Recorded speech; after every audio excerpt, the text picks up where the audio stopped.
Content at Scale is just 6 months old, and our users are producing over 40 million words per month with our tool. For some perspective, I used to run a writing agency. It was human only for 10 years, sold it in 2021. We did 10 million words per year. So that's 4 years of content in 1 month. Safe to say, AI has completely changed the writing game, especially online content. We can now produce content at volume. We can produce content at scale. And our AI writer is the only one that specializes in SEO blog writing. In less than 2 to 3 minutes, you have a 2,500 word blog completely written based on a single keyword and a single sentence prompt. No other AI writing tool in the market does it. And if they do, they don't do it as well as we do. I've studied all of the AI writers out there. I continue to. And I can tell you, even the reason I'm here and putting my name associated with Content at Scale is because of how much I believe in the technology. One of the really special things that we're doing at Content at Scale is we are empowering the freelancer and the marketer and the person that used to write all the content humanly. We're empowering them to think of themselves in a different role. Humans are still needed, very much so, but their role is going to change. No longer does the writer have to sit down at their desk drumming up 2,500 words for 7+ hours at a time, racking their brain and nearly killing themselves to come up with long form content that reads well, will rank in the top of Google, has the right research, matches SERP intent of what Google actually chooses and wants to rank for that keyword. No longer do we have to do that. Content at Scale has leveled the playing field. You can now create content with little to no knowledge of SEO with the click of a button. However, in the end, here's what's going to matter: how well you've optimized that content. And that's where our term AIO comes into play. AI is now the baseline writer, replacing that human writer, replacing 7+ hours of work. And the O stands for the human side, which is now optimization. How can we take the AI content and optimize it to be something killer, something amazing that will convey what we want to convey to our audience? So in my first week at Content at Scale, when I got to see hundreds and hundreds of use cases of content pieces developed by our users and in our done-for-you services for clients, I developed a framework to match what we were doing. And I called it the C.R.A.F.T framework. And it's the essential component of AIO and what it means to become an optimizer instead of a human writer. So this is the C.R.A.F.T framework, and this is what it stands for. C is to cut the fluff. Just like with a human writer, you still need to cut the fluff out of the AI content. It often writes repetitive words and sentences that don't have depth. So you want to get rid of those and cut them. The R stands for reviewing and editing and optimizing. You want to check the SEO of the piece, make it better, make the keywords read and sound natural. The A stands for adding. You're going to add images, add visuals, go get screenshots, go get graphs of data. Those add a lot of weight to the story you're trying to tell with your content. Even if it's produced by AI, you want to go add that to it. F stands for fact check. Just like with a human writer, you want to fact check the AI as well. You want to double check the facts produced and written in this piece of content. So for example, let's say the AI writer said that SEO was coined in 1999. Well, you want to Google that. Was SEO coined in 1999? Follow the rabbit trails and find out if that's actually true. And then back that up with a link to an authority reference. The last piece is to trust build. This is one of my favorite pieces because in the trust building part, you have the chance to add story, your own personal touch, your personal flavor. You can add customer testimonials and success stories and really make your content rich. So that's the C.R.A.F.T framework. But here's the question we keep getting. How do I actually hire writers and train them on this framework? How do I show them what it looks like to take content straight from AI and optimize it following the C.R.A.F.T framework? And that's why I'm really, really excited to share today's video with you. This video is the result of over a month of editing dozens and dozens of high quality blogs for my site, the Content Hacker site. Now at Content Hacker, my entire name, reputation, revenue, everything is staked on the blog. So all the things come from my blog, whether it's even an organic speaking invitation or my next applicant to my mentorship program, you name it, it's going to come from my blog. So that's how my business is structured. Our inbound content really is our lifeline and our lifeblood. So applying the AIO model and the CRAFT framework to the Content Hacker blog was the ultimate test. I have been training a writer for the past 10 years to get to know me, my style, my tone, the thoughts in my head, my original ideas. So that writer, named Alyssa, is the writer who actually filmed the tutorial. And I think she does an amazing job, because what she is going to show you is that you do not need to follow the CRAFT framework in sequential order. You don't actually have to follow it in that order. You can take your own approach, as long as all 5 of those concepts named CRAFT, right, are steps there, as long as all 5 are integrated and you've touched on all pieces. You've fact checked, you've added story, you've optimized the content, you've chopped out the fluff, you've added media, but you can take your own approach. And that is the magic, along with incredible detail, that we're about to share with you in this first ever AIO writing tutorial by my personal writer of the past 8 years, Alyssa. So I really want you to put aside distractions and dive in, especially if you're a writer, because this will help you tremendously. Honestly, this is the new approach you should take to content, because AI is about to save tens of millions of hours and tens of millions of dollars. And we're going to see mass adoption. It's simply a matter of time. It's as big a revolution as when the internet occurred. So you being here watching this tutorial, it's amazing for you and your career, your boss, the workplace that you're in, because quite frankly, you're about to get 10 times more efficient. So watch this tutorial. Yes, it's long. It's 1,000% worth it. It will show you for the first time the AIO CRAFT writing tutorial. So without further ado, let's switch over to Alyssa's desk and get right into it. Hi, my name is Alyssa. I'm a content writer for Julia McCoy, and I'm going to show you how to edit a blog created in Content at Scale so it's ready to publish. So I know firsthand that using this tool at the beginning can feel daunting, to say the least. The draft comes back so quickly, and then you're left with a big chunk of text and so many options. So where do you even start? Hopefully this video will help you understand how to use a framework and a repeatable process to edit these AI drafts from start to finish. And the end goal is to make sure your piece doesn't just read like a human wrote it, but like you wrote it. So your personality or your brand personality will be infused in the piece when you're done. So to start, we will begin with the CRAFT framework for guidance on how to go about editing. It's a 5-step process, and each step correlates to a letter in the word craft, which you'll see on the screen right here. And so this is a framework Julia came up with after working with Content at Scale, but I adapted it to fit my personal editing style. So in this video, you'll see me mix up the steps and even merge some, but rest assured, all of them are covered. So in this vein, think of what I'm about to show you as a suggestion for how to edit. This order of steps is what works best for me, but a different editing flow might work better for you. As long as you hit each part of the framework, you'll produce a publish-worthy blog.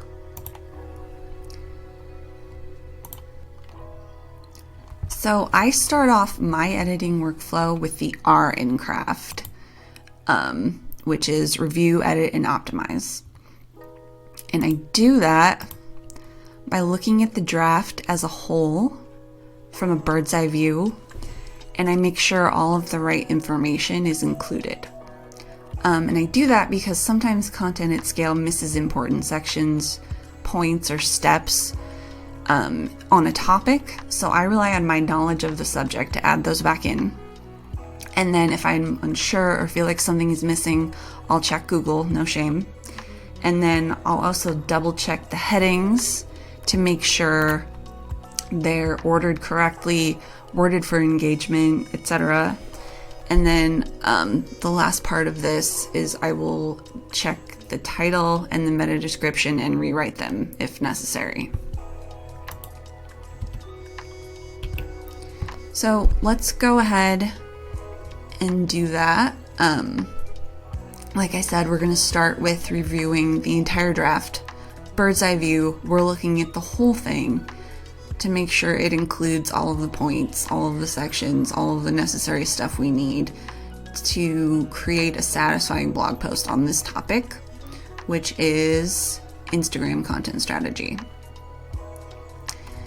So one of the handy things about content at scale is that it automatically creates a table of contents for you in every blog draft it creates. So this gives you a really good overview of all of the headers and the H2s, the H3s in the entire blog right here at the outset. So I can check to see what information is included here, and right off the bat I see an edit I want to make. All of these H2s are steps in creating an Instagram content strategy. And what would actually be better for SEO is if I created a top H2 that included the keyword Instagram content strategy, and then basically demote all of these H2s to H3s and instead have them as steps in the process. So I'm going to go ahead and do that and show you what that looks like. Okay, so I tweaked the headings. I created an H2 that includes the keyword Instagram content strategy. And then I turned all of these H2s, identifying your target audience, crafting engaging content, optimizing for reach and engagement, etc. I turned those into H3s that go underneath this H2. And I also turned them into steps with numbers. So number 1, number 2, number 3, and so on. And then all of the H3s that were underneath what used to be H2s, I turned into H4s, if that makes any sense. I know that's a little convoluted. So that's just a basic thing I do. I make sure the structure is what I want it to be, and I go ahead and change that. And then next, I will look at all of these headings and make sure they're worded the way I want. So for instance, these steps are all worded identifying, crafting, optimizing, measuring, and that's not really actionable. Instead of identifying, I would prefer it to say identify. So it's like exhorting the reader, hey, this is what you need to do. Number 1, identify your target audience. It's less of a question and more of an imperative, and I think that's a little more engaging. So I'm going to go through and change all of these to have that wording. And I will do that and come back. So I went through and I changed all of these headings, but as I was doing that, I noticed a section down here that I don't really like. This is about growing your following through paid ads as part of your Instagram content strategy. And that's not something I'd really be interested in focusing on for an organic strategy. So I actually think that I'm going to nix this entire section because it's not relevant, honestly. So bam, it's gone. And also I will leave all of these key takeaway sections alone until I import this into WordPress, because I just think they're easier to edit in WordPress. When I try to edit them in CAS, the formatting gets messed up, and then I have to go into the source code, and it's finicky and I don't like it. So I save that for when the blog is in WordPress. So I deleted that entire section, and I think that's fine because there's a lot of good information in here, and we don't need that.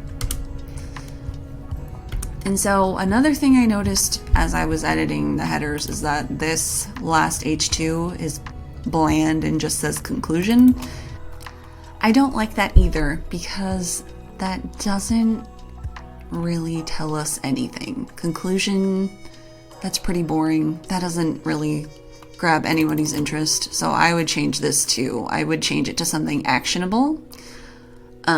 Maybe related to like the overall idea or takeaway you want your readers to walk away with after they read this whole article. So maybe I would also try to use the keyword again for SEO. So I'm gonna go ahead and edit this and then I'll come back. Okay, so I rewrote this conclusion to say create an Instagram content strategy for better results, because ultimately that's the point of creating a strategy, is to get strategic so you actually have the chance for better success. Another thing I noticed is out of all of these steps,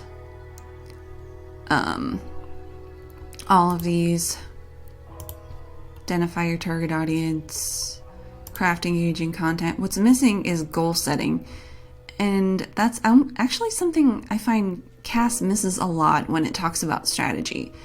Every time I've created an article about strategy, it totally skips over setting goals, which I would argue is one of the biggest steps to start with. So I definitely want to add that in here somehow.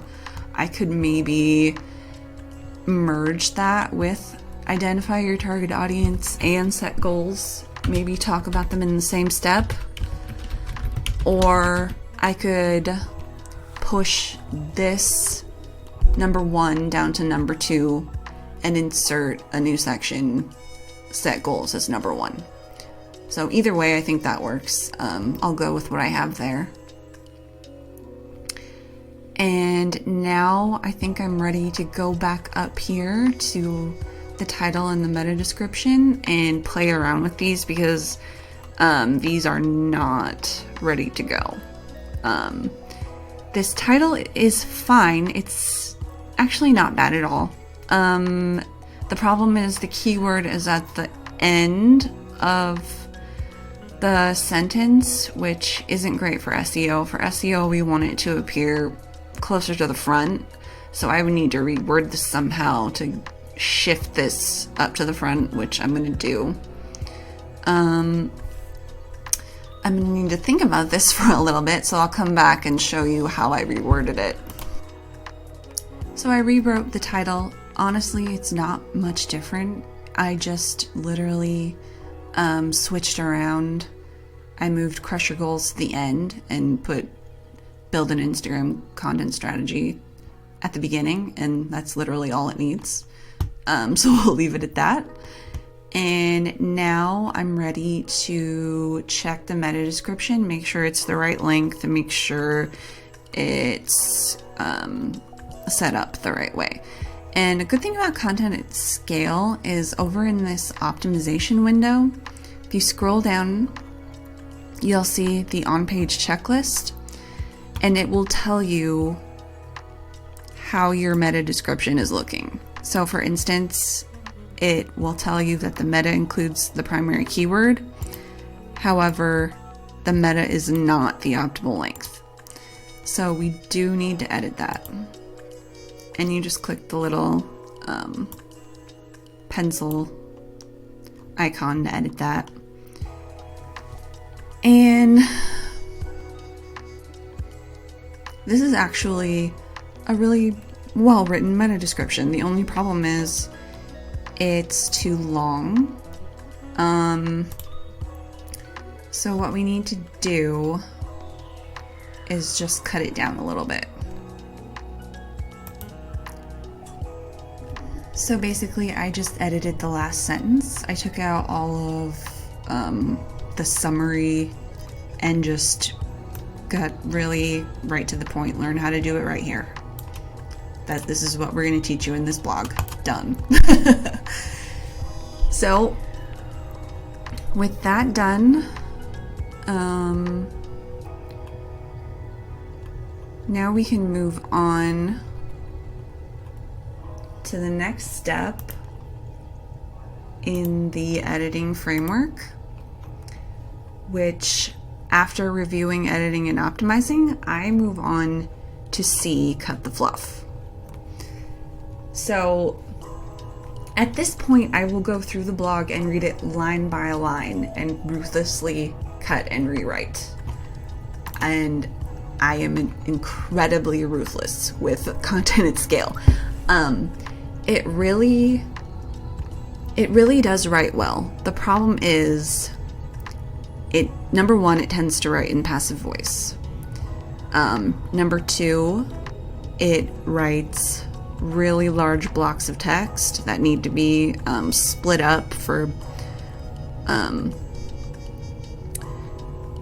better readability. And it also can be repetitive. It repeats itself, especially when you ask it to write a longer post. Say you ask it to write something over 3,000 words.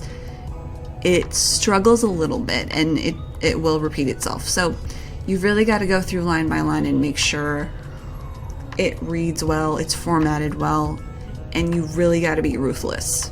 So don't be afraid to just get in there and slash and burn. That's exactly what I do. Sometimes I feel like I've got a machete and I'm just hacking through all the words. But, that's what it takes. If you want to make really great content with this tool, you've got to be okay with getting in there and getting your hands dirty.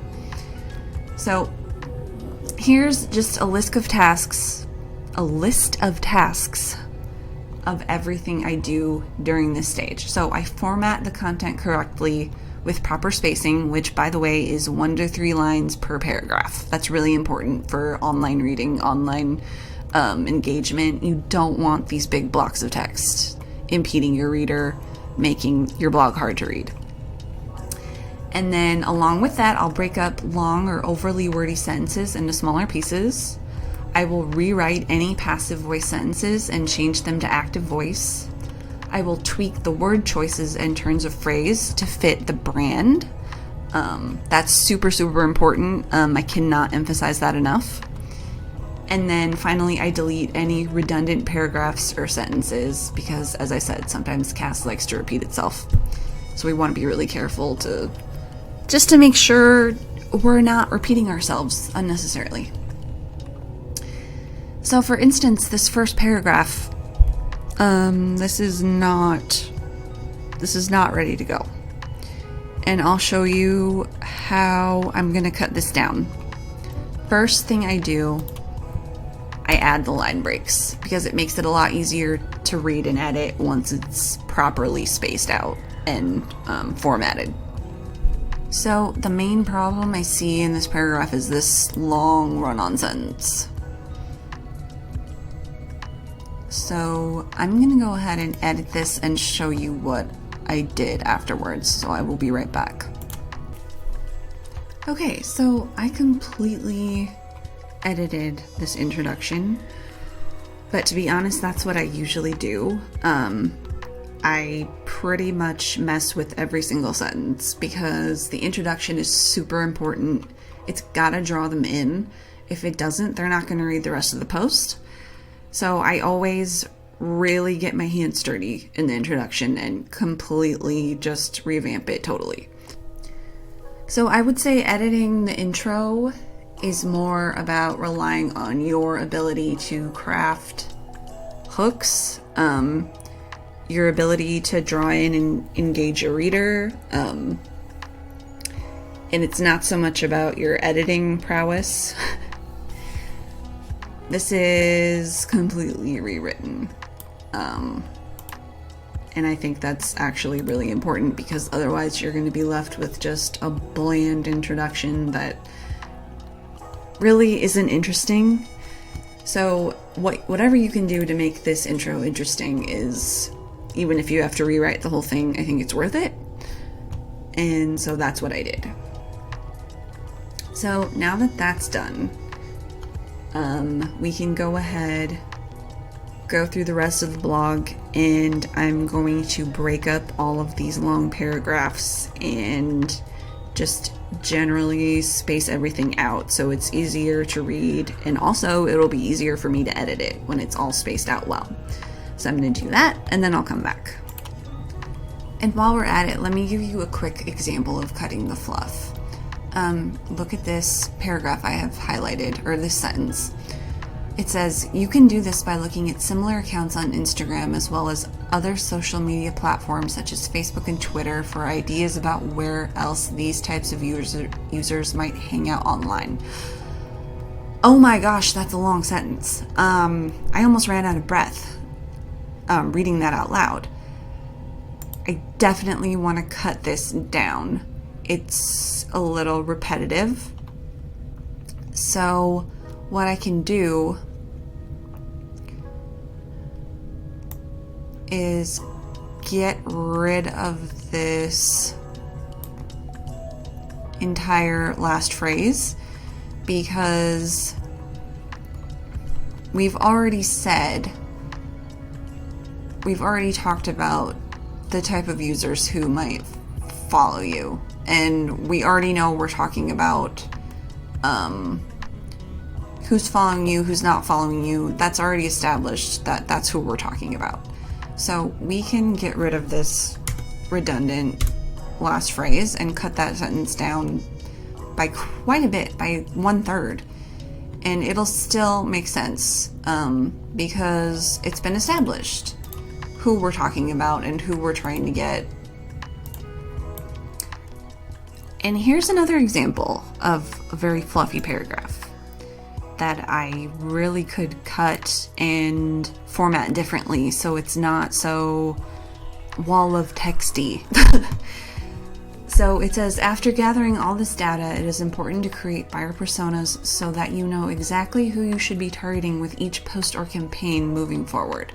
These personas should include detailed information about age range, gender, location, interests/hobbies, job title/industry, etc., which will give you a clear picture of the type of user that would benefit from seeing your content in their feed. Again, it's super, super long. Way too long. And a really quick way to cut this down to make it easier to read, easier to scan, is whenever you see lists of things with commas, age range, comma, gender, comma, location, comma, these can be broken down into lists, bulleted lists.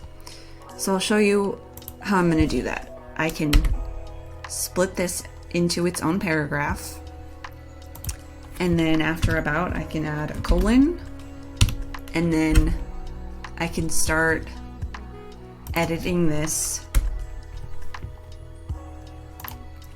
to make it a list. Okay, so I went ahead and I formatted this list. I made it a bulleted list. And now I've got this dangler left over. And I can really quickly just edit that and make it a sentence. This will give you a clear picture of the type of user who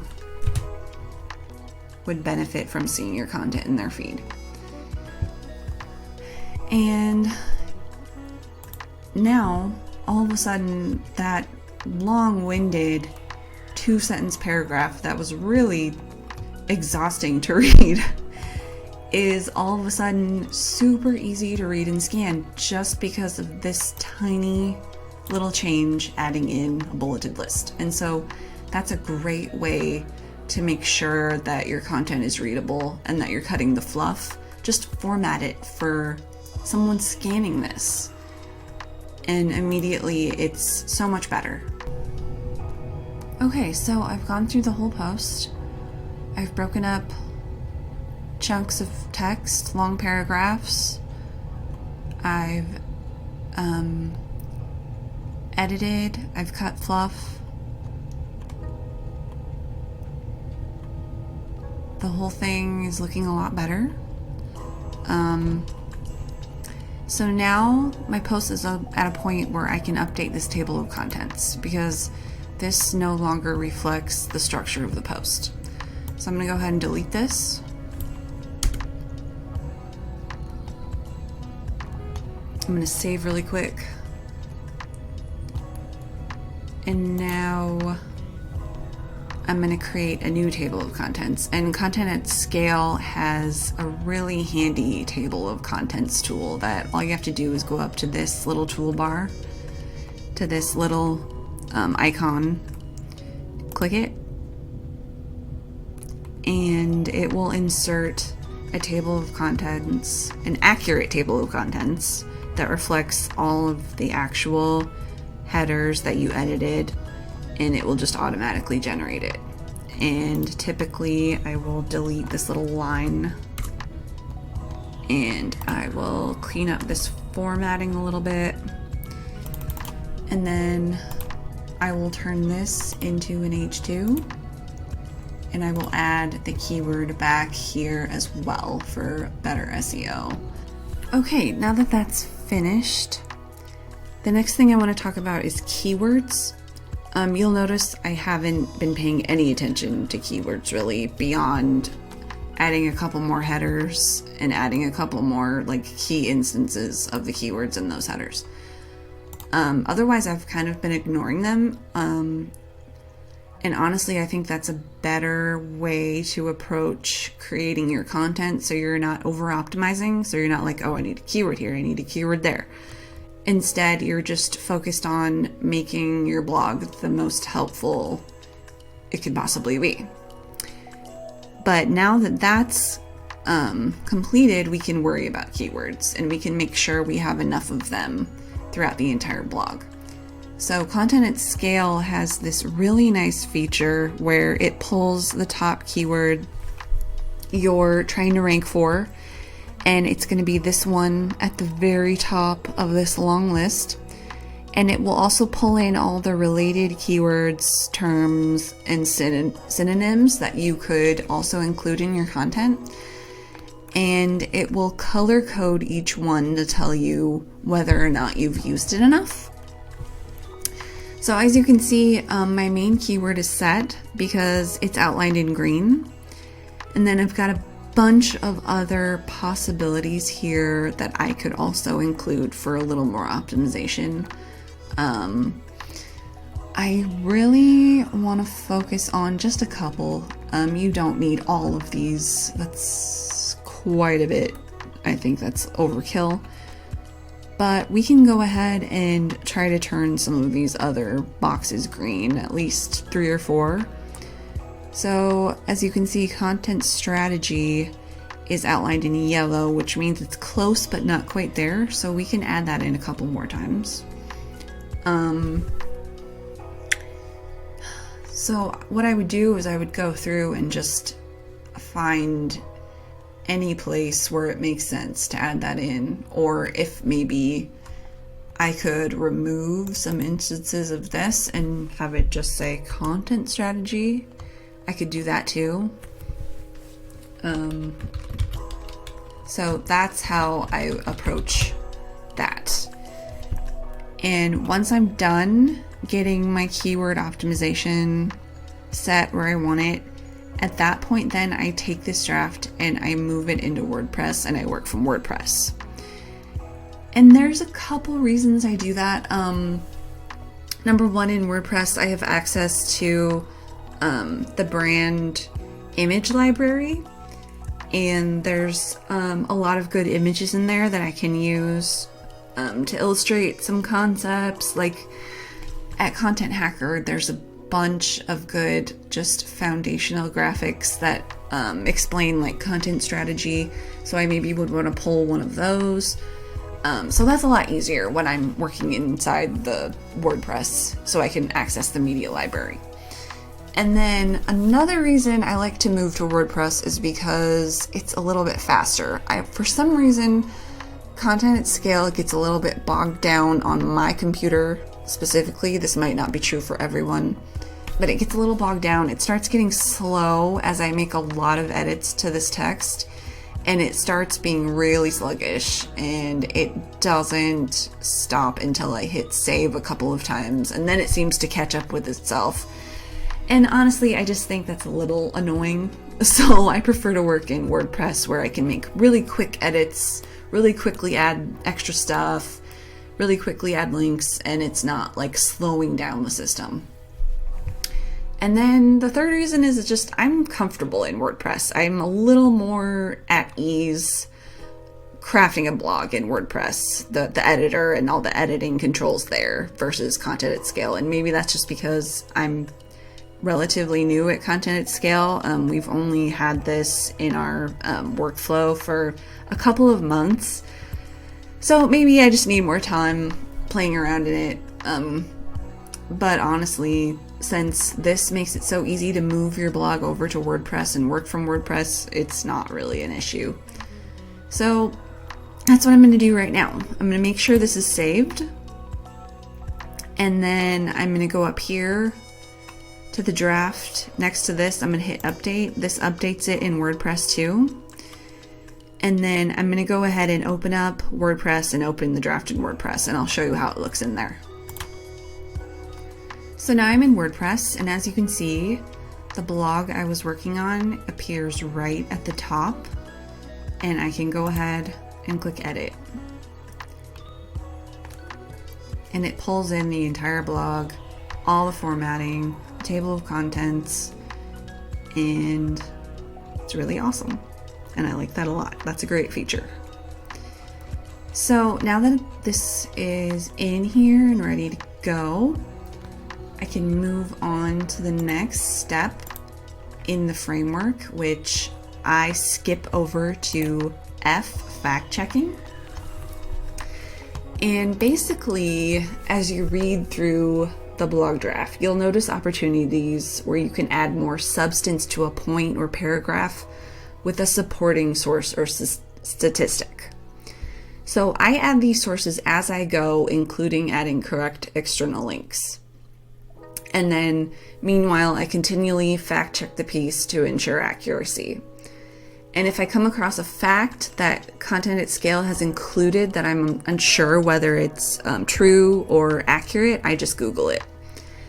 And Google is your best friend in that instance. Otherwise, I rely on my knowledge of the topic to guide me. Sometimes it's really obvious that something is wrong and you need to fix it. Sometimes it's not.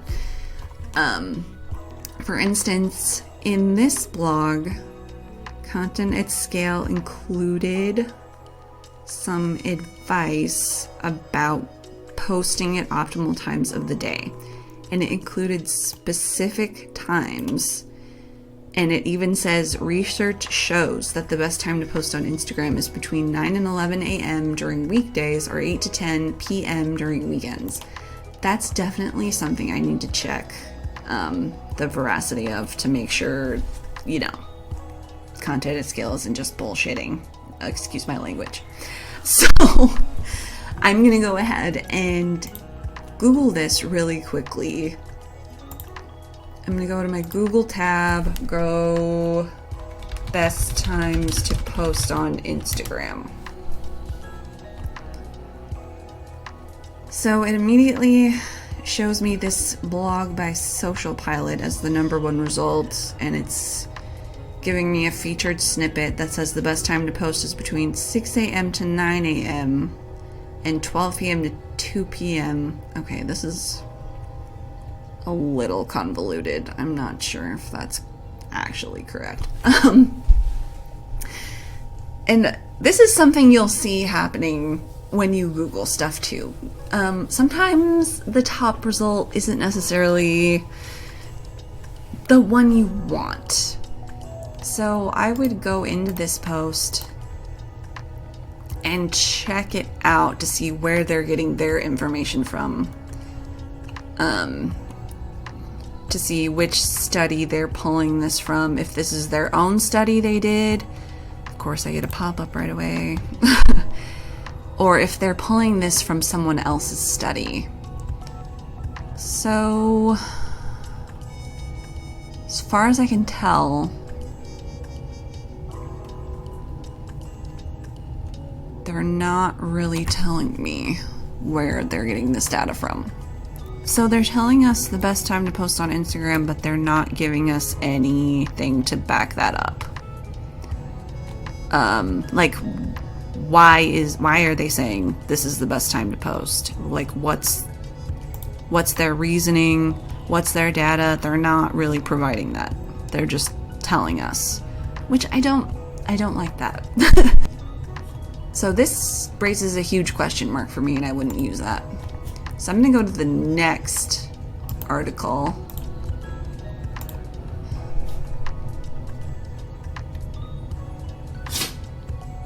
Best time to post on Instagram cheat sheet.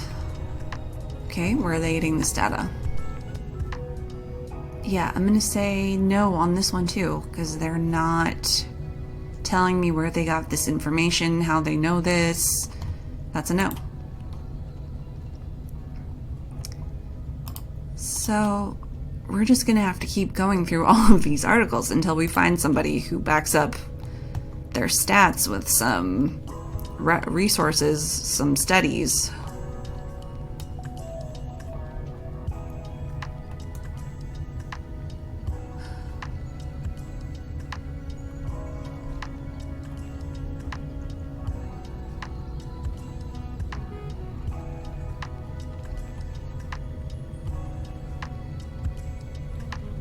So, none of these posts are any good. Maybe later has something more substantial. Okay, here we go. This is what I was looking for. Later analyzed over 11 million posts, including reels, to find out when is the best time to post. That's what I want to see when I'm looking for data. I want to know how you found, your answers. Like, show me how you did your homework. Show me where you got your information from. So that's perfect. So I can definitely reference this post. Okay, interesting. In 2023, the overall best time to post on Instagram is 4 a.m. That is not what Cass pulled. Let's see what Cass said. Cass said, research shows the best time to post is between 9 and 11 and 8 to 10. Okay, so I'm going to have to edit this to be correct, and I'm going to go ahead and say I'm going to reference this post. I'm going to link to it in the blog, and I'm going to grab the information that they have come up with because they actually did a study, and it's current. This was updated November 25th, 2022. So sometimes you just gotta dig, especially, this was just one stat and it took me that long to find the correct information, the correct current stuff. So, it can be a bit of a dig sometimes. But anyway, that's what I would do. I would pull the data from this blog, and I would link to this blog. I would maybe even pull this little graph and include it in this post. That's a great image to include. So I would do that. And I think that's the only fact that we needed to check. Otherwise, the only other thing to do for fact checking is just make sure all of this is accurate and true. And as long as you're a subject expert on what you're editing, that shouldn't be an issue, I don't think. All of this stuff should be your common knowledge if you're the expert. So that's fact checking. And then the next step is trust building. That's this last one. T, trust build with personal story tone and links. And we've already kind of started doing that by researching the current best times to post on Instagram, finding a good study to reference. That definitely helps build trust. And that is part of it. So in addition to adding those links, getting the accurate, correct information, maybe I could add some story in here relevant to the brand I'm writing for.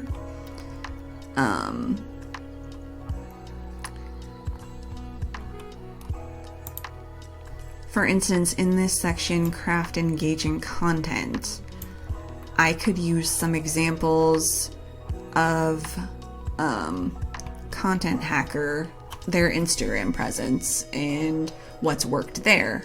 And I could maybe even embed an Instagram post from Content Hacker or from Julia, and I could insert that in here as an example of content that that's worked on Instagram. And I actually think that's what I'm going to do in this section. But that's just one way to add, your brand, your story. Add examples of what you've done, or add examples of what's worked for you personally. For instance, if you're talking about Instagram content strategy, what have you seen work? Add examples, add the brand's perspective, and that will make this 10 times better than just giving, information you can find on any other blog about Instagram content strategy. So that personalizes it, and that will build trust, because the people reading this will be like, oh, this person has been there, done that. They've posted Instagram content. They have an Instagram content strategy that they've seen success with, and they're showing me examples. So it's just a good way to make it personal, build the trust, and set yourself apart. So now I'm going to move on to the last step in the framework. And for me, the last step is adding images, visuals, and media. And I've already actually had a couple of opportunities. I've seen some as I've been going through this draft. I've already seen opportunities for adding visuals. For instance, I could go into our media library and I could grab a graphic about content strategy and add it in here. We have a bunch of good ones. I know that from experience. And I also saw this chart on the later blog that I think I can add to the section on optimal post times. And I'm definitely going to do that. And then I also saw an opportunity to embed a post from Instagram in this section. And already that's 3 great opportunities for adding images. And in a blog of this length, I think 3 is a pretty good number. Down here, I might try to add something in this measure performance and analyze results section. For instance, I could find an infographic about key performance indicators. All I would do was go to Google Images. I would type in key performance indicators and search that on Google Images and see what comes up. And I'm sure something good would pop up, and then I could use that. I could also show an example of different types of Instagram posts. I could embed an Instagram post that includes a carousel of images to give an example of what that looks like. And those are it's just kind of whatever naturally you feel like could add depth, whatever helps you explain what you're talking about, whatever really illustrates what you're talking about in the text. I really prefer that over just bland stock images that don't really say anything, or I really prefer images that help versus add visual fluff, I guess is what I'm trying to say. So some other ideas for visuals would be maybe a good chart or graph that accompanies a statistic. So I found one for that stat we checked about posting times. I found an image to go right along with that. And then I talked about finding relevant images by searching your keyword in Google Images. And then if your brand creates videos, consider embedding a relevant one in the blog. And then look through your brand's image library. For instance, on WordPress, you've got a media library. Maybe there are some good custom images you've created for past blogs that you could reuse. That's a perfectly good way to add images to your current blog post. And then lastly, if it fits your brand voice and tone, a GIF is a great way to add some like comic relief to a blog post. We do that sometimes. If, say, I say something wry or sarcastic, I will add a GIF after of a little like reaction, just to emphasize that I'm being wry or sarcastic, or I've cracked a little joke. It adds something, I think. It adds a little bit of personality to your posts. So don't be afraid to add GIFs too. And then once you've done all that, you've completed this whole framework. And hopefully that gives you a good idea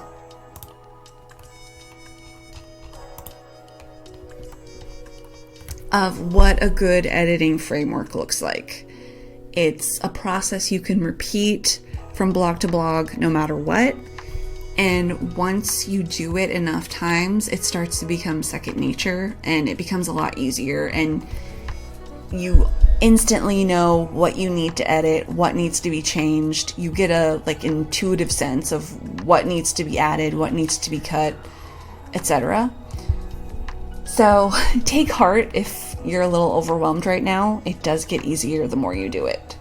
And I am a prime example because I was really overwhelmed at first by working in content at scale. And as time has gone on, it's definitely become easier, and I have an intuitive feel for what the editing needs to be and do to make a really good blog post that looks like a human wrote it, because a human did write it.